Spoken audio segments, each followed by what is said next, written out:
সবার দাবি ঝড় উঠেছে, কি চাও সবাই বলো। আমি চাই বাড়ি ভাড়া। সরকার পরিবর্তন হলেও ভাগ্য পরিবর্তন হয়নি অবসরপ্রাপ্ত এমপিওভুক্ত শিক্ষকদের। অবসরকালীন টাকার জন্য ঘুরছেন বছরের পর বছর। প্রায় 90,000 আবেদন জমা পড়েছে। 6 মাসের মধ্যেই দিতে হাইকোর্টের নির্দেশনা থাকলেও মানছে না অবসর সুবিধা বোর্ড। এক দফা দাবিতে আজও কেন্দ্রীয় শহীদ মিনারে আমরণ অনশন করছেন এমপিওভুক্ত শিক্ষক কর্মচারীরা। মূল বেতনের 20% বাড়ি ভাড়ার দাবিতে 7ম দিনে গড়ালো তাদের এই আন্দোলন। আজকে আরেকটি কর্মসূচি আছে, সেটি হচ্ছে কালো পতাকা মিছিল। রাষ্ট্রের শিক্ষকদের প্রতি অবহেলার প্রতিবাদে এবং শিক্ষা উপদেষ্টার শিক্ষকদের সাথে অসৌজন্যমূলক আচরণের প্রতিবাদে আমরা আজ ঠিক 12টায় কেন্দ্রীয় শহীদ মিনার থেকে আমরা একটা কালো পতাকা মিছিল বের করব। সরকার 5% বেশি বাড়ি ভাড়া আপাতত বাড়াতে চায় না। অন্যদিকে আন্দোলনকারী শিক্ষকরা বলছেন এবার তারা দাবি আদায় করে তবেই ফিরবেন। বিভিন্ন রাজনৈতিক দলের অনুরোধে যমুনা অভিমুখে যাওয়ার কর্মসূচি স্থগিত করলেও ঘোষণা অনুযায়ী শহীদ মিনারে আমরণ অনশন করছেন এমপিওভুক্ত শিক্ষকরা। দর্শক যে যেখানে আছেন আশা করি ভালো আছেন। এই মুহূর্তে পাওয়া সবচেয়ে বড় ব্রেকিং নিউজ, আপনারা জানেন যে শিক্ষকরা প্রায় 7 দিন পর্যন্ত তারা রাজপথে তাদের ন্যায্য দাবি ফিরিয়ে পেতে তারা আন্দোলন করে যাচ্ছেন।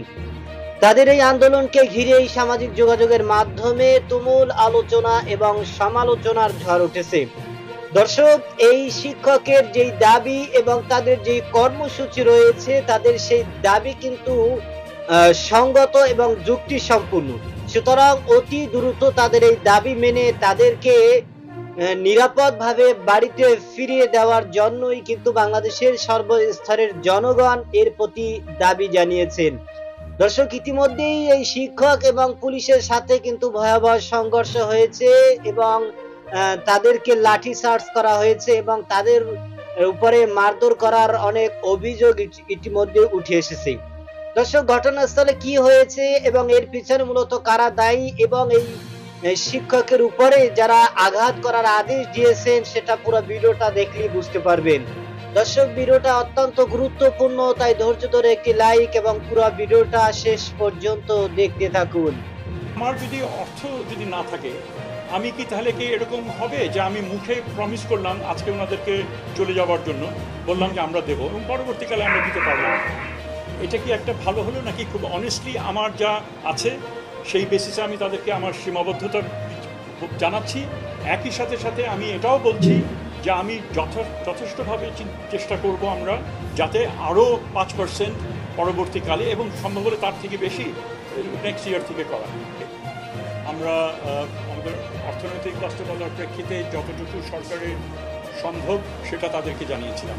তবে এটা অনস্বীকার্য যে শিক্ষকদের যে বেতন সেটা অবশ্যই এটা যত বেশি করা যায় সেটা করা দরকার।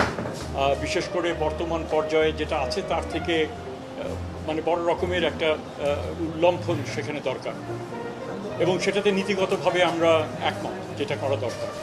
কিন্তু যখন আমরা এমন একটা সময়ে আছি যেখানে বাজেট বরাদ্দ মোটামুটি শেষ, প্রক্রিয়া শেষ, এখন বাড়তি যে চাওয়া যেটা হচ্ছে সেটা কতটুকু আমরা সংস্থান করতে পারি তার উপর নির্ভর করছে।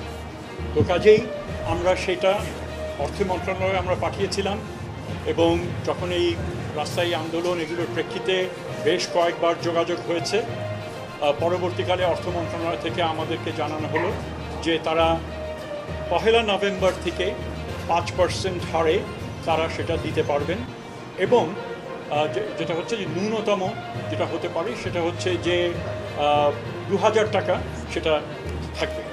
তো এই জিনিসটা তাদেরকে আমরা অফার করলাম, এই ফিগারটা যেটা এটা করেন। তাদেরকে বারবার মনে করিয়ে দিলাম যে এই দাবিটা যদি এই দৃঢ়তার সাথে তারা যদি জানুয়ারি ফেব্রুয়ারি মাসে তারা যদি করতেন এবং যে এক্সারসাইজ যেটা করা হয়েছিল হিসাব নিকাশ সেটার প্রাথমিক যদি তারা আমাদেরকে দিতেন বা আমাদেরকে ওটা দাবি করার পরে আমরা যদি সময় পেতাম, তাহলে অবশ্যই বাজেট নির্ধারণের আগেই আমরা তাদেরকে এটা দিতে পারতাম, কর্তৃপক্ষকে, ফাইন্যান্স মিনিস্ট্রিকে, এবং তখন হয়তো এর থেকে এখন আমরা যা পাচ্ছি তার থেকে বেশি আমরা পেতাম, কারণ যৌক্তিকতা তো অনস্বীকার্য। কাজে এখন যেখানে টাকা নেই সেখানে আমাদের পক্ষে এর থেকে বেশি দেওয়া সম্ভব হচ্ছে না। সো এটা তাদেরকে জানিয়েছি।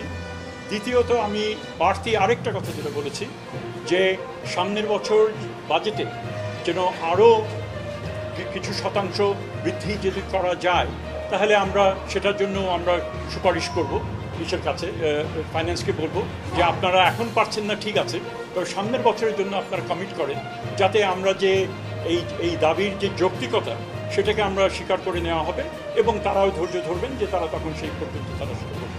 কিন্তু তারা সে প্রস্তাবে রাজি না। তারা বললেন তারা বোধহয় বলেছেন যে 10% এখন দিতে হবে, আবার সামনের বছর 10% দিতে হবে। আমরা অবশ্যই সেটা আমাদের এখতিয়ারের বাইরে, আমরা সেটাতে রাজি হইনি। তো এই হচ্ছে আমার দিক থেকে বক্তব্য। আমরা তাদেরকে বারবার বলেছি যে আপনারা যেই দাবির যে সারাংশ সেটাতে আমাদের কোনো আপত্তি নেই, সংস্থান যদি থাকতো আমরা সেটা করতে পারতাম। এই বাস্তবতায় আপনারা এটা গ্রহণ করেন। জনদুর্ভোগ করা হচ্ছে, সামনে পরীক্ষা যেগুলো আসতে যাচ্ছে এগুলো হয়তো সঠিক হবে না, এই ধরনের একটা বিষয় আপনারা যে কর্মসূচি যদি এগুলো করতে থাকে। পে কমিশন সরকার গঠন করেছে, খুব সম্ভবত জানুয়ারি ফেব্রুয়ারির দিকে পে কমিশন রিপোর্ট দেওয়ার একটা সম্ভাবনা রয়েছে। সো অটোমেটিক্যালি পে কমিশন এবং সেখানে 50-70 এমনকি 100% বৃদ্ধি হতে পারে এই ধরনের ইঙ্গিত আমরা পাচ্ছি। তাহলে পুরোটাই কিন্তু অনেক বেশি এটা আপনার বাড়বে। তো যেখানে এত কম ছিল 1000 টাকা, সেই তুলনায় এত অল্প সময়ের ব্যবধানে এটা এতখানি বাড়ছে, আমরা সেটাও তাদের সামনে তুলে ধরেছি। এটা আপনারা একটু বিবেচনার মধ্যে নেন। আমাদের আরেকটা কথা আমরা তাদেরকে বলেছি, ওরা যখন বললেন যে ওনাদের কাছে গ্রহণযোগ্য না, আমরা তখন বলেছি যে এখানে এই যে পার্সেন্টেজে যে আমরা ট্রানজিশন থোক বরাদ্দ থেকে আমরা পার্সেন্টেজ টার্মসে শতকরা হারে যাচ্ছি, এটা খুবই একটা গুরুত্বপূর্ণ সিদ্ধান্ত। এই কারণে যে পরবর্তীকালে যখনই তারা পে নিয়ে কথা বলবেন এবং পে যখন বাড়বে, তখন যখনই বেসিক পে বাড়বে তখন এই বাড়ি ভাড়াটাও সেই পার্সেন্টেজ এটা বাড়বে।